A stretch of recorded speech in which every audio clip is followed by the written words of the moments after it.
신명기 4장. 여호와는 누구신가? 신명기 4장 1-49- 인문학 성경 산책.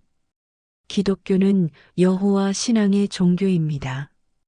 그래서 여호와가 어떤 분인지를 아는 것이 영원한 생명을 얻는 길입니다. 여호와를 아는 길은 자신을 스스로 계시하신 말씀을 아는 것입니다. 여호와를 아는 자만이 실제 삶을 통해 그분을 경외하며 영적 예배를 드릴 수 있습니다. 다인문학 성경 산책. 신명기 4장 1-49. 그 여호와는 어떤 분인가요? 1. 여호와는 규례와 법도를 지키는 자에게 복을 주시는 분입니다. 신명기 4장 1-14. 이스라엘이 해야 할 일은 여호와의 규례와 법도를 듣고 준행하는 것입니다. 그렇게 하면 생명을 얻고 조상에게 주신 약속의 땅을 얻게 될 것입니다. 이스라엘은 여호와의 명령을 가감하지 말고 지켜야 합니다. 여호와께 붙어 있는 자는 생존하였고 여호와를 떠나 바알브올을 따른 자들은 다 멸망당했습니다. 이스라엘의 여호와의 명령과 규례와 법도를 가르친 목적은 기업으로 얻은 땅에서 그대로 행하기 위함입니다. 이스라엘을 큰 나라라고 하는 이유는 여호와께서 기도할 때마다 가까이 하시기 때문입니다. 하나님을 가까이 하는 자에게 하늘의 지혜와 지식을 주십니다. 이스라엘은 스스로 삼가며 마음을 힘써 지켜야 합니다.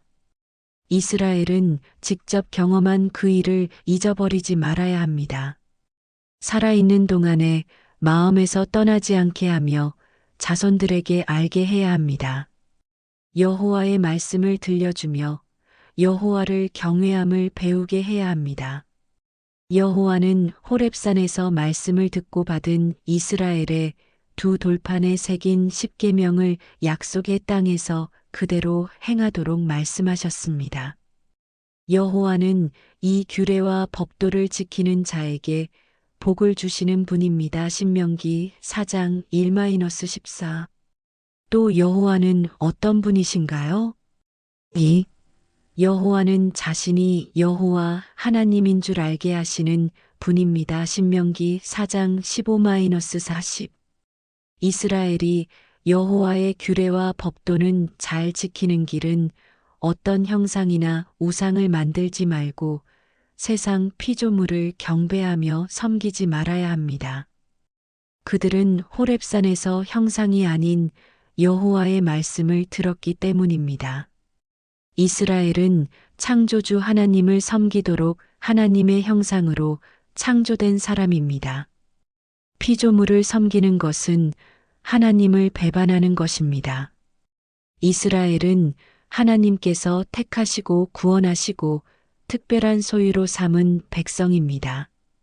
여호와는 이스라엘이 특별한 존재답게 살지 못한 것에 진노하셔서 모세로 아름다운 땅에 들어가지 못하게 하셨습니다.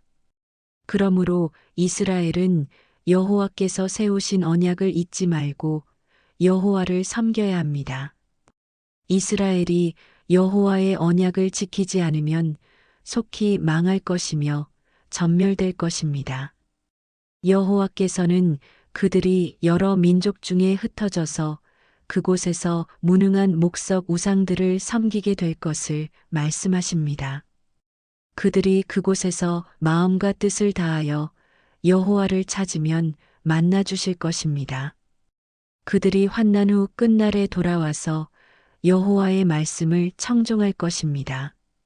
자비의 하나님께서 조상들의 언약을 기억하고 건지실 것입니다. 이스라엘이 하나님을 경험하려면 창조 이후 이스라엘을 애굽에서 이적과 기사로 구원하신 큰 일을 상고해 보는 일입니다. 큰 일을 행하신 목적은 오직 여호와 외에 다른 신이 없음을 알게 하기 위함입니다. 이스라엘을 교훈하시려고 하늘에서 음성을 듣게 하신 목적은 신앙은 눈으로 보는 것이 아니라 귀로 듣는 것이라는 사실을 깨우쳐 주시기 위함입니다. 당시 가나안은 눈으로 보는 우상이 지배하고 있었습니다. 신명기 메시지의 핵심은 말씀 중심의 신앙입니다. 여호와의 사랑은 이스라엘의 선택과 구원으로 나타났습니다. 그리고 약속의 땅으로 인도하여 영원한 기업을 주시기 위함이었습니다. 이스라엘에 말씀하시는 여호와는 상천하지에 오직 그분만이 여호와 하나님이신 줄 알게 하시는 분입니다. 여호와의 규례와 명령을 지키는 자가 복을 받아 약속의 땅에서 한없이 오래 살게 하십니다. 신명기 4장 15-40. 또 오직 한 분이신 여호와는 어떤 분인가요? 3. 여호와는 세상을 공의와 사랑으로 통치하시는 분입니다. 신명기 4장 41-48. 모세는 이스라엘 자손에게 규례와 법도를 가르친 후에 요단강 동쪽의 세 성읍을 구별하여 도피성을 지정하였습니다. 그 목적은 실수로 동족을 죽인 살인자가 공의로운 재판을 받기 전까지 피신하도록 하기 위함입니다. 하나님은 죄를 지은 자를 심판하시지만 그런 중에도 공의로운 심판을 받기 전까지 생명의 길을 허락하십니다. 이스라엘이 법도를 지키는 것이나 도피성으로 피하는 것의 목적은 무고한 생명이 죽지 않도록 살리기 위함입니다. 오늘 우리의 도피성은 우리를 죄와 죽음에서 살리시기 위해서 십자가에서 죽으신 예수 그리스도이십니다. 죄를 지은 자가 예수 그리스도께 피하면 살 수 있습니다. 예수님만이 우리의 참된 피난처이시기 때문입니다. 모세는 이스라엘 자손이 애굽에서 나온 후에 여호와의 말씀과 규례와 법도를 선포하였습니다. 이때 선포한 것이 토라입니다.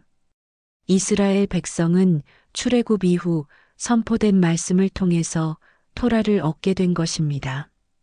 이스라엘의 하나님 여호와는 공의와 사랑을 통해서 세상 만물을 통치하시는 분이십니다. 여호와께 돌아오는 자는 누구라도 생명의 안식처를 제공해 주시며 공의롭게 세상을 다스리는 분이십니다. 그분이 우리 하나님이십니다. 신명기 4장 41-49. 이스라엘의 하나님 여호와는 규례와 법도를 지키는 자에게 복을 주시는 분입니다. 여호와는 세상으로 자신이 여호와 하나님인 줄 알게 하시는 분입니다. 그분은 세상을 공의와 사랑으로 통치하시는 분입니다. 오늘 우리는 여호와의 공의와 사랑으로 십자가 구원의 은총을 입었습니다. 세상에서 주님의 생명의 법을 지키며 세상 속에 그리스도 예수를 생명의 주님으로 전하는 사명을 전하는 자입니다. 다인문학 성경산책 신명기 4장 1-49.